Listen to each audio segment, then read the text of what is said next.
कि वो रण बड़ा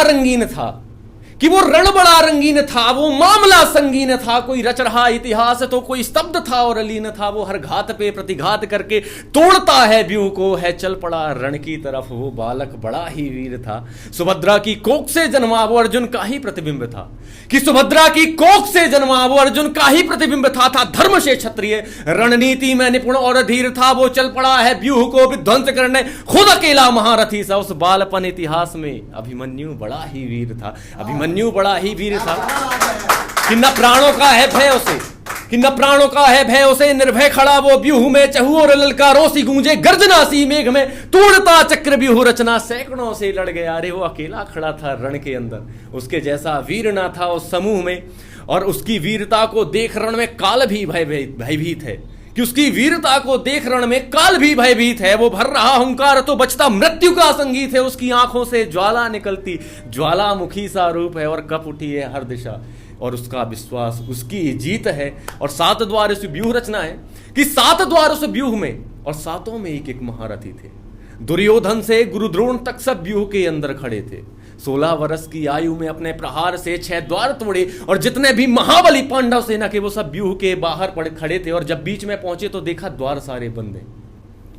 कि जब बीच में पहुंचे तो देखा द्वार सारे बंद हैं। श्री कृष्ण सब कुछ जानते थे, पर अब उनकी भी आंखें बंद हैं। चारों तरफ से घेर कर जब कौरवों ने आक्रमण किया, वो फिर भी लड़ा था। वीरता से उसने कितनों के काटे अंग हैं। और जब निहत्था हुआ तलवार टूटी तो रथ के पहिए से लड़ा।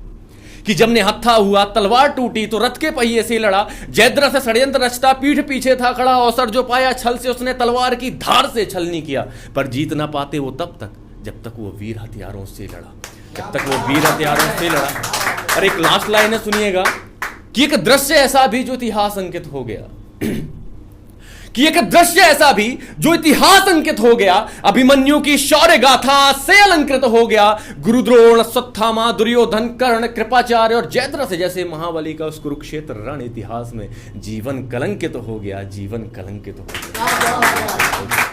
कि महाभारत इतिहास के उस पात्र का वर्णन करूं जिसका महानतम कर्म था। ना धर्म उसका, ना जाति उसकी, ना ही उसका कोई वर्ण था। दिवाकर के तेज से जन्मा वो कवच कुंडल धारी, धनुर्विद्या में धनी, दानों में दानवीर, ऐसा महाबली शूर्य पुत्र कर्ण था। और भगवान परशुराम से शिक्षा ग्रहण कर बना सर्वश्रेष्ठ धनुर्धारी।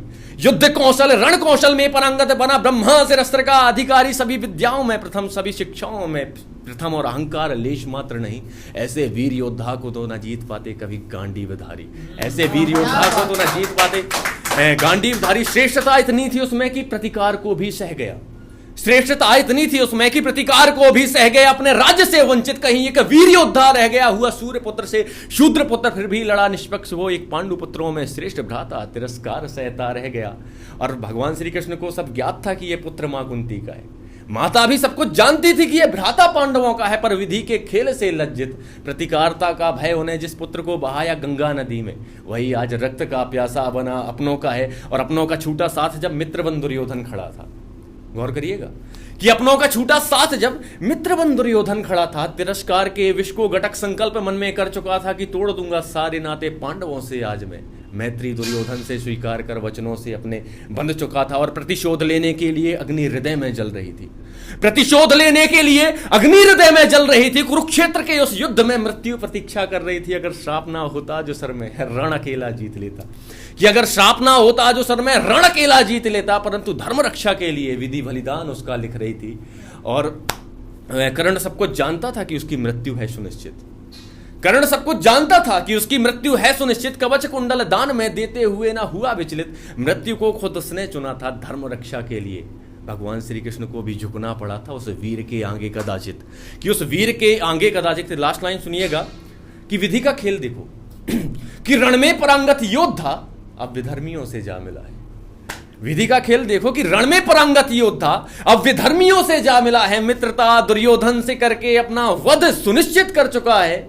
और परशुराम जी के श्राप के सत्यापन की घड़ी नजदीक है, कि परशुराम जी के श्राप के सत्यापन की घड़ी नजदीक है। अब स्वयं विधाता ने विवश हो एक वीर योद्धा का अंत लिखा है, एक वीर योद्धा का अंत।